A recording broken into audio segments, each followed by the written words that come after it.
selamat pagi sahabat-sahabat GSS yang diberkati oleh Tuhan Yesus Kristus. Jumpa lagi bersama dengan kami dalam Grace the Hope Compassion Channel.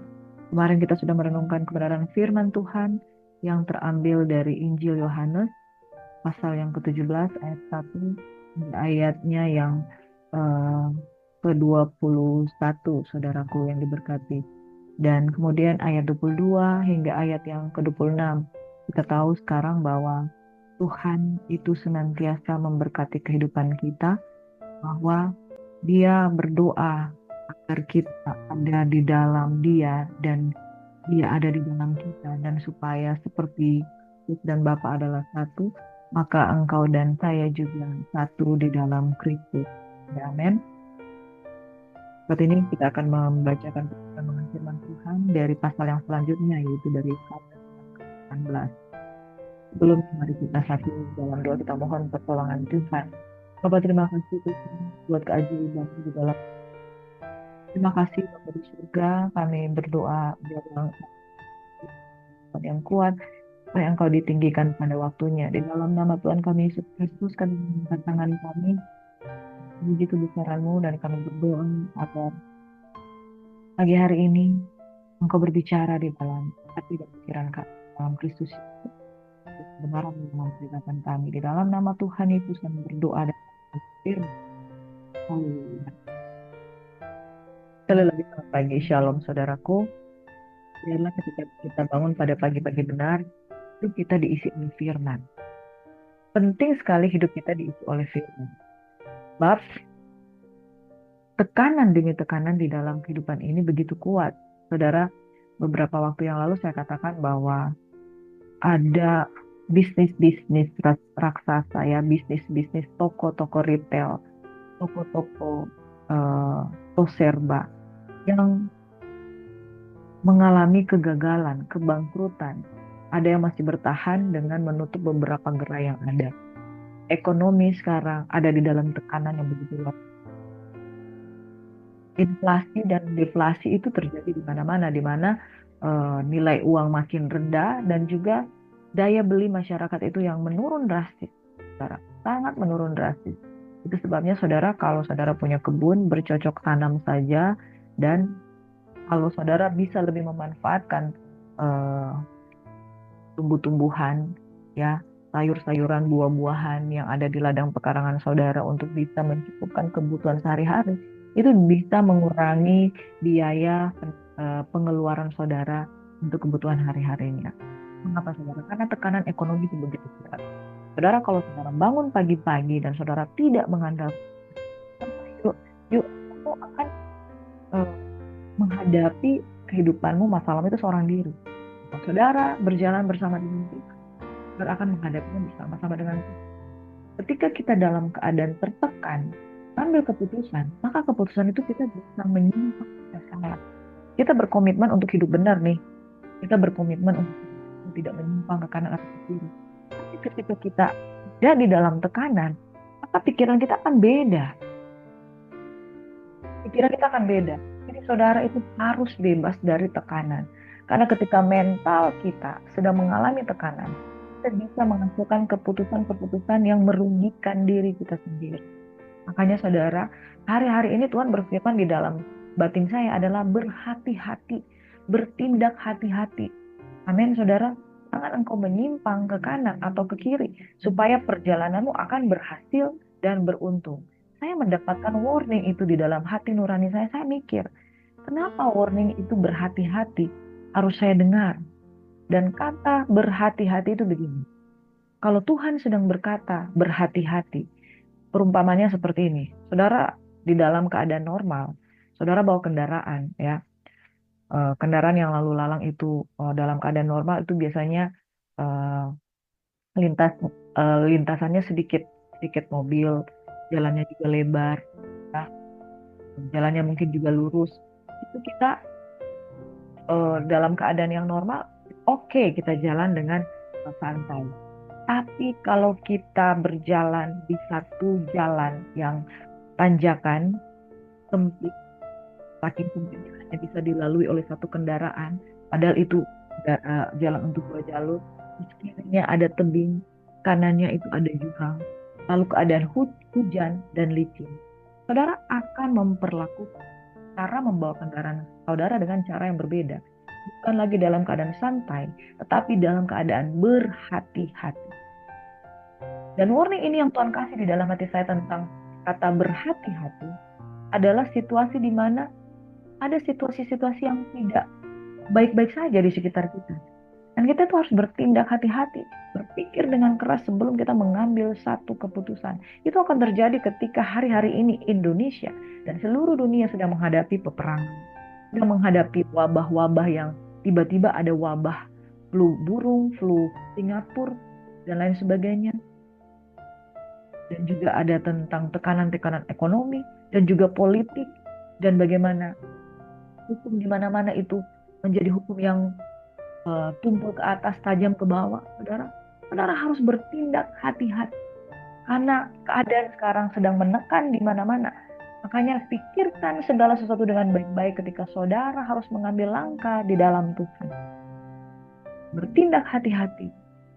Jangan menyimpang ke kanan atau ke kiri. Karena kalau kita tidak bertindak hati-hati, mungkin saudara seperti kendaraan yang ada di tanjakan yang curam, itu tergelincir dan risikonya kecelakaan yang berbahaya.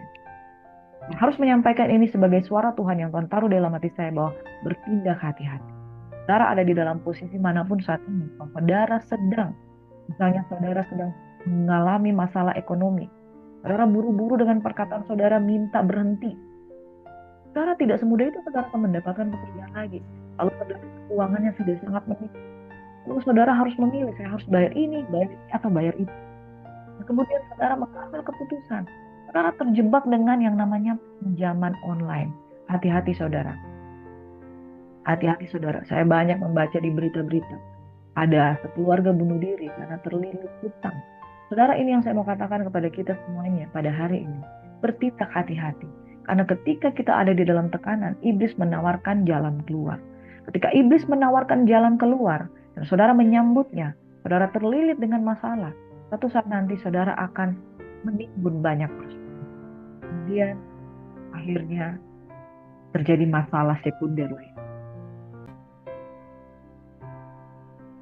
Berhati-hatilah di dalam mengambil keputusan, hati-hati dan menjaga hati, hati-hati di dalam bersikap, hati-hati di dalam mengelola keuangan saudara. Bahkan ketika saudara punya uang di bank, saudara nggak tahu tiba-tiba ada orang-orang yang menggunakan uang itu ketika terjadi apa istilahnya kalau di bank itu ya, mereka mengambil uang yang menjadi tabungan saudara. Saudara harus hati-hati saudara. Percayalah kepada Tuhan, maka engkau akan hidup. Percayalah kepada Tuhan, percayalah kepada Tuhan. Hari ini kita mau belajar bertindak hati-hati supaya laras dengan tindakan. Ada amin. Ada satu perenungan firman Tuhan yang kita akan bacakan pada pagi hari ini dari Yohanes 18 ayat 1 hingga 11. Setelah Yesus mengatakan semua itu, keluarlah ia dari situ bersama murid dan mereka itu sedang dikeluar.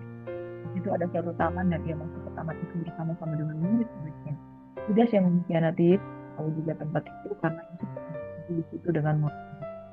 Maka datanglah Yudas juga ke situ dengan sepasukan prajurit penjaga bait Allah yang disuruh oleh imam kepala dan orang-orang Farisi lengkap dengan tentera, suluh dan senjata. Maka Yesus yang semua yang akan menimpa diri maju ke depan dan berkata kepada mereka, siapakah yang kamu cari? Jawab mereka, Yesus dari Nazaret. Katanya kepada mereka, aku inilah dia. Judas yang mengkhianati dia berdiri di situ bersama-sama mereka. Ketika ia berdiri kepada mereka, akulah dia, mundur mereka dan jatuh. Maka ia berkata, siapakah yang akan kamu cari? Kata mereka, Yesus dari Nazaret. Jawab Yesus, telah kukatakan kepadamu, akulah dia. Jika aku yang kamu cari, biarkanlah mereka ini. Demikianlah hendaknya supaya genaplah firman yang telah dikatakannya. Dari mereka yang aku serahkan kepada pun yang kubiarkan binasa. Lalu Simon Petrus yang membawa pedang menghunus pedang itu dan meletakkannya kepada hamba imam besar dan membuskan telinga kanannya. Nama hamba itu Malkus. Kepada Petrus, sarungkan pedangmu itu, bukankah aku harus minum cawan yang diberikan Bapa kepadaku? Simon adalah seorang yang reaktif ketika Yesus menyatakan tentang penderitaannya yang akan dialami, bahwa dia akan dianiaya, berkata, jangan terjadi pada aku. Tapi Tuhan Yesus berkata, kamu akan menyangkal aku 3 kali sebelum ayam berkokok 2 kali, dan itu benar-benar terjadi di ayat yang selanjutnya. Simon Petrus adalah seorang yang sangat aktif. Antara mulut dan tindakannya, kadangkala dia sebagai seorang yang sanguin, dia bertindak lebih cepat dari apa yang dipikirkan. Saudara, bertindaklah hati-hati. Lalu Simon Petrus mengambil pedang, menghunus pedang itu memutuskan telinga seorang yang bernama Malkus. Tapi Yesus berkata, bukankah cawan ini yang diberikan Bapa tidak boleh, yang Yesus berdoa di Matius 26, biarlah cawan ini berlalu daripadaku, tapi bukan kehendakku yang jadi melainkan kehendak Bapa. Nah, Bapa menghendaki cawan itu diminum oleh Yesus. Nah, saudara, Yesus dengan tenang menghadapi aniaya, tapi Simon Petrus tidak tenang. Saudara yang diberkati, belajar dari sini. Ada hal-hal yang memang Tuhan akan izinkan terjadi dalam hidup kita. Kita harus hadapi. Yesus berkata, biarlah cawan ini berlalu daripadaku. Dia 3 kali berseru. Tapi yang dia rasakan, dia tahu bahwa Bapa menghendaki bahwa cawan itu harus dia meminumnya. Ketika dia sudah yakin bahwa ini kehendak Bapa, dia menghadapi itu dengan eh, penuh kekuatan hati daripada Bapa Surga. Tapi Simon Petrus tidak mengerti tentang hal itu. Dia tidak bertindak dengan hati-hati, dan dia memotong telinga kanan dari prajurit itu, dari hamba imam besar itu. Tapi Yesus menetapkan kembali telinga itu, dan kemudian telinga itu tersambung kembali. Itu mujizat yang luar biasa, saudara. Sekali lagi, Simon Petrus bukan orang yang berhati-hati di dalam tindakannya. Yesus di hadapan Anas, Petrus, maka pasukan prajurit serta perwiranya dan orang Yahudi itu menangkap Yesus dan membelenggu dia. Lalu mereka membawanya mula-mula kepada Hanas, karena Hanas adalah mertua Kayafas, yang pada tahun itu menjadi imam besar. Dan Kayafas lah yang telah menasihatkan orang-orang Yahudi adalah lebih berguna satu orang mati untuk seluruh bangsa. Simon Petrus dan seorang murid lain mengikuti Yesus. Murid itu mengenal imam besar, dan ia masuk bersama-sama dengan Yesus ke halaman istana imam besar. Tapi Petrus tinggal di luar dekat pintu. Maka murid lain tadi yang mengenal imam besar kembali keluar, cakap-cakap dengan pintu, lalu membawa Petrus masuk. Maka kata hamba perempuan penjaga pintu itu kepada Petrus, bukankah engkau juga murid orang itu? Jawab Petrus, bukan. Sementara itu hamba-hamba dan penjaga-penjaga bait Allah telah memasang api arang, sebab hawa dingin waktu itu, dan mereka berdiri berdiam di situ. Juga Petrus berdiri berdiam bersama-sama dengan mereka. Maka mulailah imam besar menanyai Yesus tentang murid-muridnya, tentang ajarannya. Jawab Yesus kepadanya, aku berbicara terus terang kepada dunia. Aku selalu mengajar di rumah-rumah ibadat dan di bait Allah. Terdapat semua orang Yahudi berkumpul. Aku tidak pernah berbicara sembunyi-sembunyi. Mengapakah engkau menanyai aku? Tanyailah mereka yang telah mendengar apa yang kukatakan kepada mereka. Sungguh mereka tahu apa yang telah kukatakan. Ketika ia mengatakan hal itu, seorang penjaga yang berdiri di situ menampar mukanya sambil berkata, begitukah jawabmu kepada imam besar? Jawab Yesus kepadanya, jikalau kataku itu salah, tunjukkanlah salahnya. Tapi jikalau kataku itu benar, mengapa engkau menampar aku? Maka Hanas mengirim dia terbelenggu kepada Kayafas. Tuan Petrus masih bilang, orang-orang di situ kepadanya, bukankah engkau juga orang muridnya? Yang menyangkalnya katanya, bukan. Kata seorang hamba imam besar, seorang keluarga dari hamba yang telinganya dipotong Petrus, bukankah engkau kuliah di taman itu bersama-sama dengan dia? Maka Petrus menyangkalnya pula, dan ketika itu berkokoklah ayam. Bapak Ibu Saudaraku yang diberkati, ketika Yesus sedang menderita aniaya, Petrus ada di sana. Dia menyaksikannya, tetapi dia menyangkal Yesus. Di dalam Matius 26 ayat 69 sampai 75, sementara itu Petrus duduk di luar di halaman, maka datanglah seorang hamba perempuan, katanya, engkau juga selalu bersama-sama dengan Yesus orang Galilea itu. Tetapi ia menyangkalnya di depan semua orang, katanya, aku tidak tahu apa yang kau maksud. Ketika ia pergi ke pintu gerbang, seorang hamba lain melihat dia dan berkata kepadanya, pada orang-orang lain yang ada di situ, orang ini bersama-sama dengan Yesus orang Nazaret itu. Dan ia menyangkalnya pula dengan bersumpah, aku tidak kenal orang itu. Tidak lama kemudian orang-orang yang ada di situ datang kepada Petrus dan berkata, pasti engkau juga salah seorang dari mereka. Itu nyata dari bahasamu.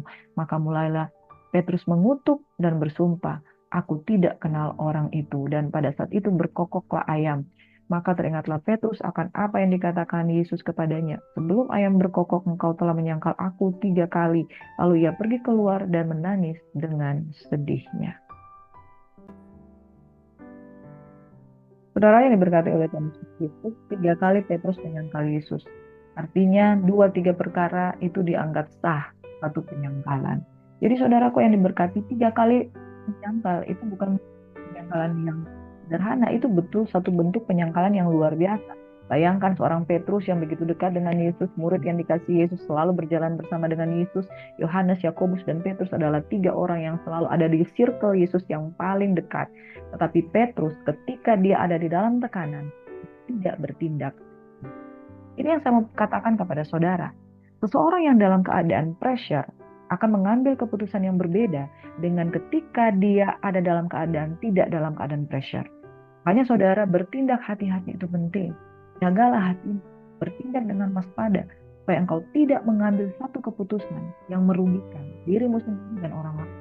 Petrus penyangkalan yang pertama, dia menyangkal di depan orang, katakan, aku tidak tahu apa yang engkau maksud. Lalu ketika masih lagi mereka bertanya, engkau ini yang bersama dengan Yesus, dia menyangkal dengan bersumpah. Jadi penyangkalannya itu meningkat. Yang pertama dia hanya menyangkal, yang kedua dia menyangkal dengan bersumpah. Yang ketiga di ayat yang ke-74 dikatakan ia mengutuk dan berkata, aku tidak kenal orang itu. Saudara, tahu apa arti kata mengutuk? Dalam KBBI itu saudara, arti kata mengutuk yaitu menyatakan, menetapkan salah, mengutuk. Ya. Yang kedua mengatakan kutuk pada seseorang. Yang ketiga menyumpahi. Yang keempat melaknati. Ya saudaraku yang diberkati. Jadi mengutuk itu artinya menyangkal dengan sekuat-kuatnya, bahkan memberikan satu statement yang negatif. Bisa saja ada kata-kata makian di sana. Dan memaki orang itu dan mengutuki itu dan sebagainya. Itu benar-benar dan dia benar-benar menyangkal perkara itu, saudara. Dia mengapa? Dia ada di dalam satu tekanan. Saudara yang dalam sebuah tekanan mental pada hari-hari, mari tenangkan diri saudara. Tenangkan diri saudara. Orang yang tinggal di luar Kristus, mulutnya itu penuh dengan kesusahan. Mulutnya itu penuh dengan kata-kata makian. Saya suka menonton pelajaran-pelajaran di YouTube tentang bagaimana improve satu pengetahuan dan knowledge. Saya ketemu satu video di YouTube, saudara. Dia mengajar luar biasa baik. Dia masih anak muda yang bernyala-nyala. Lalu kata-kata yang dia keluarkan, sekalipun pengajarannya itu tentang pengetahuan itu baik, tentang teknologi ya, tentang engineer, saudara, tapi yang dia ucapkan selalu, minta maaf, saya sebutkan di sini, kampret. Bahwa dia seorang kampret. Dia mengutuki dirinya sendiri, saudara, dengan perkataan yang negatif. Saudaraku yang diberkati, padahal pelajaran-pelajarannya yang saya pelajari itu pelajaran-pelajaran yang bagus. Ini saya mau bilang, saudara, kita tidak waspada dengan apa yang kita ucapkan. Menilai diri kita sendiri dengan bahasa-bahasa yang negatif. Nilai diri sendiri dengan bahasa-bahasa yang negatif. Mengapa, saudara? Ada satu tekanan yang kita pikul di dalam diri kita. Dan ketika kita berkata-kata, kita mengambil keputusan, hal yang negatif keluar dari mulut. Bukan apa yang masuk yang menajiskan, tapi apa yang keluar dari hati itu yang menajiskan, saudara. Saudara yang diberkati oleh Tuhan Yesus. Hati-hati dengan beban. Hati-hati dengan tekanan. Hati-hati dengan mental yang nggak kuat. Itu saudara kena pressure, saudara.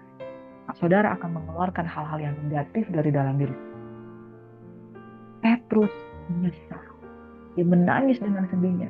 Karena dikatakan, sebelum ayam berkokok engkau telah menyapa aku 3 kali. Dan sebelum ayam berkokok kedua kalinya, sudah 3 kali dia menyangkal. Bayangkan, waktunya itu sangat pendek, saudara. Yesus masih sementara dianiaya, dia masih ada di seputaran api yang berdiam. Dan dia sudah menyangkal Yesus 3 kali untuk rentang waktu yang sangat pendek. Karena dia dikuasai oleh tekanan, depresi, mentalnya dalam ketakutan. Dan reaksinya negatif. Saudara, Bapak Ibu yang diberkati oleh Tuhan Yesus Kristus. Tuhan mengerti keadaanmu dan Tuhan ingin memulihkan keadaanmu. Tapi satu hal, saudara, siapakah yang dirugikan? Kalau saudara bereaksi negatif, Petrus menangis sejadi-jadinya. Ada penyesalan di dalam dirinya. Saudara pernah mengalami ketika saudara mungkin marah dengan anak. Saudara marah sekali dengan dia, saudara. Saudara marah sekali dengan dia karena dia melakukan satu kesalahan. Saudara emosi pengen pukul dia. Ketika saudara pukul dia, akhirnya saudara menangis karena menyesal saking sayangnya saudara kepada anak saudara. Saya pernah mengalami itu, saudara. Di awal-awal saya belum bisa mengolah kesabaran saya marah dengan anak saya. Saya marah, saya pakai tangan saya pukul dia.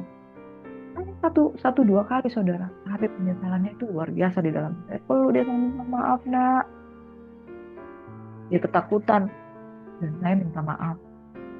Yang terjadi penyesalan. Saudara, Tuhan menciptakan hati nurani kita dengan adil dan bersih. Kalau saudara-saudara mengelola hal-hal negatif di dalam diri saudara, tidak mengontrol hal-hal negatif di dalam diri saudara, ketika saudara melakukannya, ketika saudara meluapkannya, ada penyesalan di dalam diri. Masih baik kalau saudara menyesal. Yang paling tidak baik kalau saudara tidak lagi menyadari bahwa ini perlu disesali. Tapi saudara sudah mengalami bagaimana diikat dengan satu kehidupan hawa nafsu yang jahat. Penyesalan itu menunjukkan bahwa hati nurani saudara masih bersih. Tapi kalau saudara sudah tidak ada hati nurani untuk mengalami penyesalan akan hal-hal yang salah yang saudara lakukan, saudara sudah dikuasai oleh kuasa kegelapan. Daging sudah menjadi segala peminat mata, keinginan daging, keangkuhan hidup itu tidak berasal dari sahabatan dengan dunia ada penyesalan. Petrus menyesal. Penyesalan ini penting. Dan Petrus mengalami pertobatan. Dia dibaharui sekali lagi. Sekalipun dia sudah menyangkal Yesus dengan begitu parahnya, tetapi penyesalan itu membawa dia kembali dalam pertobatan. Saudara hidup di dalam tekanan. Berhati-hati. Kalau engkau menyimpang ke kanan atau ke kiri, saudara akan tergelincir. Saudara akan menyesal. Tiba-tiba sudah terjadi. Saya merenungkan di dalam diri saya adalah, pernahkah engkau menyesal? Pernah, berkali-kali, berulang-ulang kali. Mengapa? Penyesalan itu muncul ketika saya berpikir, kenapa saya tadi tidak hati-hati? Kenapa saya tidak hati-hati? Saudara, saya pernah bawa kendaraan, tidak lihat kanan, tidak lihat kiri, saya menyerempet motor. Syukur saudara, orangnya tidak terjadi kecelakaan yang parah. Hanya kakinya sedikit luka. Saya langsung bawa dia ke apotek saya, di apotek di rumah saya.